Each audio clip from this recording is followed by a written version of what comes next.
What is happening, Viking Army? JTF coming at you with a mid-week edition of the JTF Motivation series.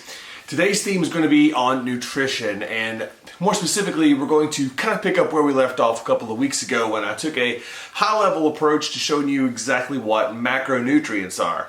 If you don't remember, your macronutrients are protein, carbs, and fat.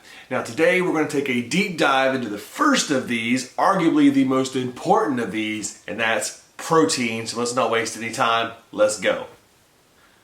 First of all, what is protein? Protein is a macronutrient, or a nutrient that the body needs in large amounts every single day. Its primary job is to build and maintain our muscle mass, and it's made up of essential amino acids. An essential amino acid is an amino acid that the body cannot make on its own. Now, consumption of these essential amino acids is crucial if you want the body to properly grow, maintain, or repair itself without breaking down skeletal muscle. In other words, if you don't consume enough protein, your body will indeed eat itself. Now, I kind of want to keep this brief, but I feel like I should also go ahead and tell you that protein isn't just made to build your enormous muscles. No, protein also plays a huge role in blood clotting, in enzyme production, in your immune function, and in hormone regulation, just to name a few other things. Next, where do you get it? Alright, so the vegans are really going to love me for this one. Not all proteins are created equal. Now, your typical sources of good protein are, of course, animal proteins, which are like, meat, eggs, and dairy. Now, these are considered complete proteins because they provide all the essential amino acids the body requires in adequate amounts and are easily digestible.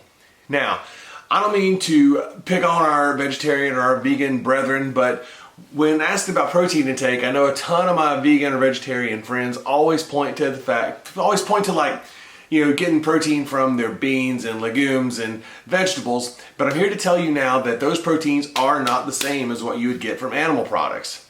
They usually do not contain all the essential amino acids and are therefore considered incomplete proteins.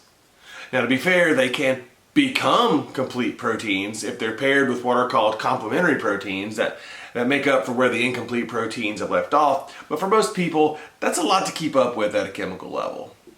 Next, how much do you need? Different people have different philosophies with regard to protein and how much of it they need to be consuming. Now, protein contains about 4 calories per gram, and typically for healthy, active individuals, I usually suggest consuming 1 gram of protein per pound of body weight. Now, I weigh about 220 pounds, for instance, so I try to get about 220 grams of protein during the day. Multiply that by 4 for the number of calories per gram, and 880 calories of my daily calorie intake is made of protein. If you weigh less, that number will be less, of course, but if you're obese, this number can change based on the percentage of your overall body weight and what your goals are.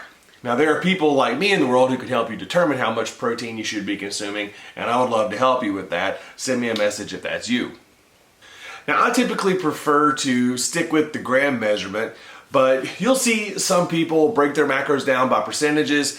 I like to stick with grams primarily because that gives you a hard number to reach for, a goal to hit, if you will, instead of a ballpark. Now, ballpark is okay if you're just getting started, but as you progress on your program, it's imperative that you get as close to that number as possible, because not eating enough protein will result in the body consuming itself, just like we spoke about earlier, but eating too much will just result in your body processing the amount it needs and then passing the rest. I don't know about you guys, but I want my fat and my carbs to count in my diet, so I really try hard to hit my protein number without going over, thereby losing calories that I would have consumed from fats and carbs. Guys, I'm not going to miss out on my fats and carbs. I don't care what you try to tell me. Anyway, that's a lot of information on a single macronutrient, but I plan on doing the same thing for fat and carbs over the next month or two. Thank you guys so much for tuning in. I hope this helps some of you out there. If you dug this, please share it with your friends. Subscribe to me on YouTube. Follow me on Instagram. Follow me on Facebook. Comment on this video. Share this video. You know what to do. The whole 9 yards. I'm doing this for you guys, so please help me help you by spreading the word. I'll be back next week with some personal development to drop on you. But until then, ever onward.